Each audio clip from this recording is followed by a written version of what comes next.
lagi dengan The Molly Channel. Pada kesempatan kali ini, saya akan membawakan materi yang gak kalah menarik dari materi sebelumnya. Pada mau tahu gak materinya apa? Yap, benar.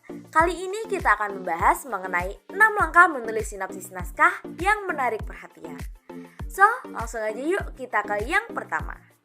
Sinopsis harus merangkum semua isi cerita dari awal hingga akhir. Sinopsis berbeda dengan blurb atau uraian singkat pada sampul belakang buku, yang fungsinya untuk menarik perhatian orang agar mau membaca buku tersebut. Sinopsis tidak menyembunyikan cerita apapun dan tidak meninggalkan pertanyaan untuk membuat penasaran.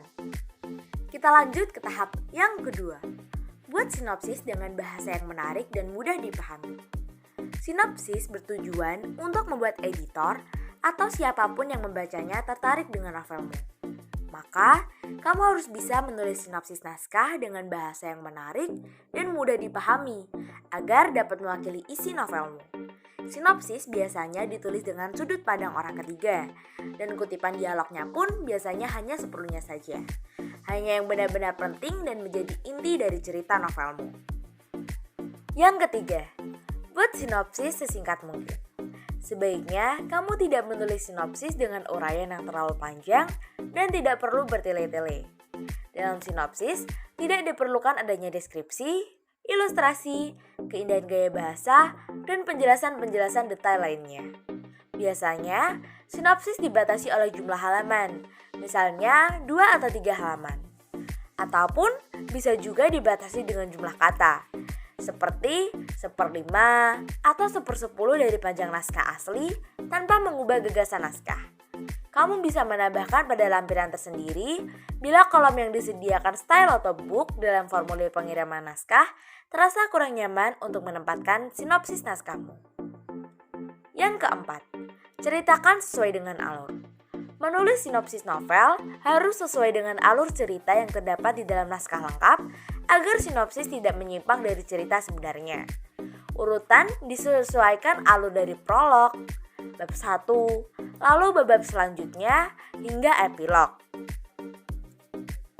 Yang kelima, menampilkan tokoh-tokoh dalam cerita. Saat menulis sinopsis naskah novelmu, semua tokoh yang ada harus ditampilkan. Dari tokoh utama hingga tokoh-tokoh pendukung, tokoh protagonis maupun antagonis, ceritakan sesuai naskah novel asli. Bagaimanapun, tokoh-tokoh pendukung itu dapat mempengaruhi kehidupan tokoh utama. Yang keenam, menonjolkan tema dan kelebihan cerita. Nah, perlu diingat bahwa tujuan kamu menulis sinopsis adalah untuk menarik perhatian editor akuisisi. Selain harus menggunakan bahasa yang menarik, tentu kita harus bisa menonjolkan tema dan kelebihan cerita yang telah kita tulis. Berikan kalimat yang dapat membangkitkan minat editor atau siapapun yang membaca sinopsis kita untuk tergerak dan ingin membaca habis isi novel kita. So guys, itu tadi 6 langkah menulis sinopsis naskah yang menarik perhatian. Semoga videonya membantu. Jangan lupa like, comment, share, and subscribe. Thank you for watching and see you on the next video.